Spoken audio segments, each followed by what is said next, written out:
everyone, and welcome once again to The View from the Midwest. It's time for another St. Louis FC post-match edition, and once again, victory slips through the fingers of our favorite team. St. Louis FC, again, for the second week in a row, pretty much outplayed their opponent. They were taking on the Oklahoma City Energy, and St. Louis FC did enough to win, but obviously given the result, that isn't 100% true, because if you don't get the win, then something happened within the course of the game that didn't allow victory to stay within your grasp. That being said, it's just extremely confusing at this point as to what needs to change, because they out-hustled Oklahoma City, they outplayed them in vast stretches of the game, but they couldn't get the result, and a lot of that does boil down to what happened on their own part, because St. Louis FC, it was something that I was thinking about during the game, just in terms of what differentiates players at different levels. And I think it applies to St. Louis FC. It obviously applies to people in the USL, even the MLS versus Europe. And I think as you progress towards each level, the difference that you find is finishing is obviously one of the top ones. Turnovers and the frequency in which they happen and the areas in the field in which they happen is another one. And, well, the other one slips my mind right now, but those are two of the big ones. And that was kind of the problem for St. Louis FC within this game, was they couldn't find the finishing touch, and there were a lot of giveaways in the midfield to where the touch on the ball just isn't quite there. They're not getting enough on it to get it to its intended target, which allows the defense to slide in and take it away, or they're putting too much on it and going too direct towards the goal or towards the end line, not allowing their teammates to catch up to the ball. And that was kind of the big problem that they've seen here in the last few weeks, and I think that's a big problem at these levels in terms of, because you see the skill there. The skill is there. You know why these players are professional players. So you wonder to yourself, well, why haven't they made it to the next level? Why haven't they been able to hang on at certain levels, taking that next step? And unfortunately, those are kind of one of those things that just either come naturally or they don't. You do have to work on them, but there is a certain amount that you just have to be able to kind of have that feel, and sometimes it just doesn't happen. And unfortunately for St. Louis FC here recently, it hasn't happened quite a bit, and that's just going to be something that they're going to have to try to work on, whether it be through team chemistry, whether it just be flat out training with their methods, whether they get Leonard as the main coach for next year or somebody else brought in. I do believe that the training for this team needs to be tweaked a little bit, focusing perhaps on a few different things. But that being said, finishing is just kind of something that it either happens or it doesn't. I mean, there were a few missed chances here or there. Roberts' shot comes to mind. Hardware's shot comes to mind. Roberts put one over. Hardware misses wide. You'd like to be able to see them kind of keep those under control, a little bit more composure. Other than that, there were a lot of chances for St. Louis FC that they just didn't kind of come off. It would be coming in from the corner or off a corner kick or a set piece, and it just kind of missed here or there, and players weren't allowed to get themselves into an advantageous position. Those are just the kind of things that happen within any game, that sometimes it falls your way and sometimes it doesn't. But unfortunately for us as fans, it hasn't been falling St. Louis FC's way enough this season or within the last couple games. And it's extremely disappointing, because there was so much, I don't want to say expectations, but there seemed to be improvement this season, but it just hasn't translated onto the field.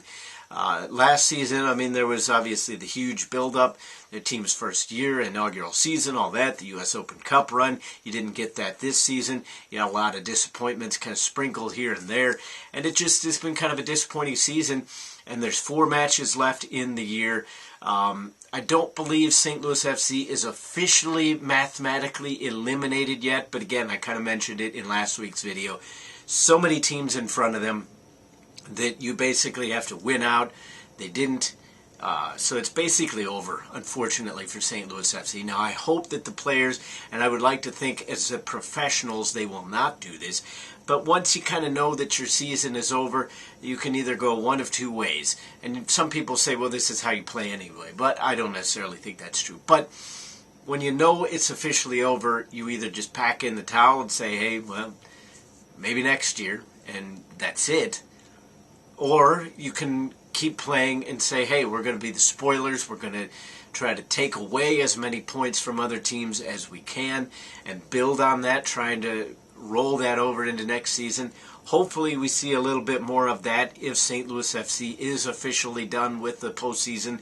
As I said, I don't know that they're mathematically eliminated quite yet, but it's all but certain that they're going to miss the playoffs for the second season in a row. And it's disappointing because right now they're sitting on, I believe they just improved themselves to 30 points, so they need 3 ties or at least 1 win just to get to what they did last season.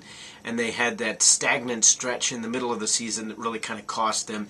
This season they were a little bit more steady throughout the first 2/3 and then have kind of fallen off here in the last third of the season. But again, it doesn't really matter when it happens. It's the fact that it is happening, and St. Louis FC has failed to put together a full season yet. We'd like to be able to see that in our 3rd season coming up next year.